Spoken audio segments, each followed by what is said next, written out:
మీరు చేసే ప్రతి ప్రార్థనకు దేవుని నుండి ఖచ్చితంగా జవాబు వస్తే మీకెలా ఉంటుంది? అద్భుతంగా ఉంటుంది కదూ! కాని నిజ జీవితంలో అలా జరగనప్పుడు, ఎన్నోసార్లు ఎంతో విశ్వాసంతో ప్రార్థించినా జవాబు రానప్పుడు చాలా నిరాశగా ఉంటుంది. అసలు దేవుడు మన ప్రార్థనలు వింటున్నాడా? లేక మనల్ని పట్టించుకోవట్లేదా? ఇలాంటి ప్రశ్నలు మనందరినీ ఏదో ఒక సమయంలో వేధిస్తూనే ఉంటాయి. ఈ నిరాశ నుండి బయటపడటానికి ఒక స్పష్టమైన మార్గం ఉందని బైబిల్ చెబుతోంది. ఒక్క పని చేస్తే మీ ప్రార్థన జీవితం మారిపోతుంది. ఆ ఒక్క పని ఏంటో ఈ వీడియోలో తెలుసుకుందాం. ప్రియులారా, మనలో చాలామందిమి ఎంతో భక్తితో, కన్నీళ్లతో దేవుని పాదాల దగ్గర మన హృదయాలను కుమ్మరిస్తాం. అనారోగ్యాల కోసం, ఆర్థిక ఇబ్బందుల కోసం, కుటుంబ సమస్యల కోసం పట్టుదలగా ప్రార్థిస్తాం. కానీ రోజులు, నెలలు, కొన్నిసార్లు సంవత్సరాలు గడుస్తున్నా జవాబు కనిపించదు. అప్పుడు మన విశ్వాసం సన్నగిల్లుతుంది.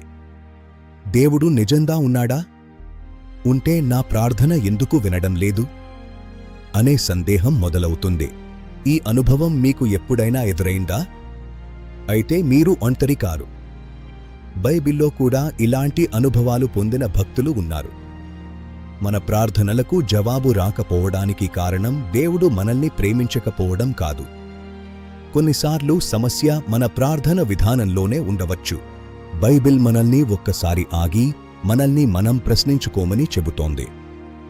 యాకోబు పత్రిక 4వ అధ్యాయం 3వ వచనంలో ఇలా ఉంది: మీరు అడిగినను మీ భోగముల నిమిత్తము వినియోగించుటకై దురుద్దేశముతో అడుగుదురు గనుక మీకు దొరకదు. అంటే కొన్నిసార్లు మన ప్రార్థనలు మన స్వార్థపూరిత కోరికల చుట్టూ తిరుగుతూ ఉండవచ్చు. అసలైన, అన్నిటికంటే ప్రాముఖ్యమైన కారణం మరొకటి ఉంది. అదే మన ప్రార్థనలకు జవాబు తెచ్చే ఒక బంగారు తాళం చెవి లాంటిది. ప్రతి ప్రార్థనకు జవాబు పొందడానికి ఉన్న ఆ గొప్ప రహస్యం ఏమిటంటే దేవుని చిత్తానుసారంగా ప్రార్థించడం. మనం ఎంత బిగ్గరగా ప్రార్థించాం అన్నది ముఖ్యం కాదు.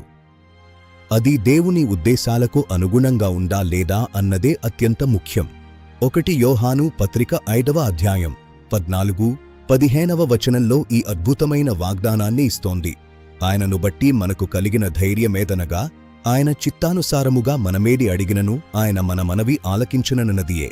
మనమేమి అడిగినను ఆయన మన మనవి ఆలకించునని మనమెరిగిన ఎడల మనమాయనను వేడుకునినవి మనకు కలిగినవని ఎరుగుదుము.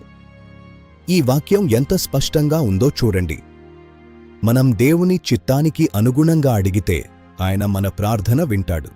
చాలామంది మీ ప్రార్థన చివరలో యేసు నామంలో అని పలకడం ఒక అలవాటుగా భావిస్తాం. కాని యేసు నామంలో ప్రార్థించడం అంటే యేసు అధికారంతో, ఆయన స్వభావానికి అనుగుణంగా ప్రార్థించడం. యేసే స్వయంగా ఇలా అన్నారు: మీరు నా నామమున దేని నడుగుదురో తండ్రి కుమారునియందు మహిమపరచబడుటకై దానిని చేతును. దేవుని చిత్తాన్ని తెలుసుకోవడానికి 3 మార్గాలు ఉన్నాయి. మొదటిది, వాక్యంలో సమయం గడపడం. బైబిల్ దేవుని మనసును మనకు తెలియజేస్తుంది. మన మనస్సు వాక్యంతో నింపబడినప్పుడు రూపాంతరం చెందుతుంది. అప్పుడు మన కోరికలు దేవుని ఆలోచనలతో ఏకమవుతాయి. రెండవది, పవిత్రాత్మ నడిపింపును కోరడం. ప్రార్థనలో మనకు సహాయం చేయడానికి దేవుడు పరిశుద్ధాత్మను ఇచ్చాడు. మనకు ఎలా ప్రార్థించాలో తెలియక బలహీనంగా ఉన్నప్పుడు ఆ ఆత్మే మన పక్షంగా విజ్ఞాపన చేస్తాడు. పరిశుద్ధాత్మురా, నీ చిత్తమేంటో నాకు చూపించు అని అడగండి. మూడవది, హృదయాన్ని శుద్ధి చేసుకోవడం. కొన్నిసార్లు మన పాపాలు, మన క్షమించనీతనం మన ప్రార్థనలకు అడ్డుగోడగా నిలుస్తాయి. మనలో ఒప్పుకోని పాపాలు ఏమైనా ఉన్నాయా? ఇతరుల పట్ల క్షమించలేని హృదయం ఉందా? యెహోవాను బట్టి సంతోషించుము, ఆయన నీ హృదయవాంఛలను తీర్చును. దేవుని చిత్తానికి మనల్ని మనం సమర్పించుకోవడంలో మనకు ఉన్న గొప్ప మాదిరి మన ప్రభువైన యేసుక్రీస్తే. గెత్సేమనే తోటలో సిలువ మరణానికి ముందు ఆయన ఎంత వేదన అనుభవించాడో మనకు తెలుసు. నా తండ్రి, సాధ్యమైతే ఈ గిన్నె నా యొద్ద నుండి తొలగిపోనిమ్ము. అయినను నా ఇష్టప్రకారము కాదు, నీ చిత్తప్రకారమే కానిమ్ము అని ప్రార్థించాడు. యేసు నమ్మి తనను తాను సమర్పించుకున్నాడు.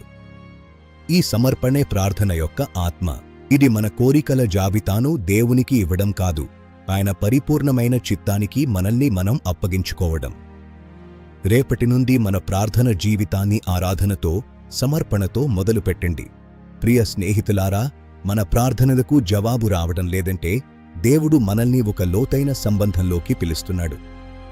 మన స్వంత కోరికల స్థాయి నుండి ఆయన ఉన్నతమైన చిత్తం యొక్క స్థాయికి మనల్ని ఆహ్వానిస్తున్నాడు. ఆయన చిత్తాన్ని నమ్మండి. అప్పుడు మీ బంధం బలపడుతుంది. ఆయన మీకు శ్రేష్టమైన దాన్నే ఇవ్వాలని ఆశపడుతున్నాడు. ఈ ఒక్క పని, అంటే దేవుని చిత్తాన్ని వెదకి ప్రార్థించడం ప్రారంభించినప్పుడు మీ జీవితంలో అద్భుతమైన మార్పును చూస్తారు. ఈ రోజు నుండే దేవుని చిత్తానుసారంగా ప్రార్థించడం మొదలుపెట్టండి. ఈ సందేశం మిమ్మల్ని బలపరిస్తే లైక్ చేయండి, పంచుకోండి, సబ్స్క్రైబ్ చేసుకోవడం మర్చిపోకండి. మీ ప్రార్థన అవసరతలు ఏమైనా ఉంటే కామెంట్స్లో తెలియజేయండి.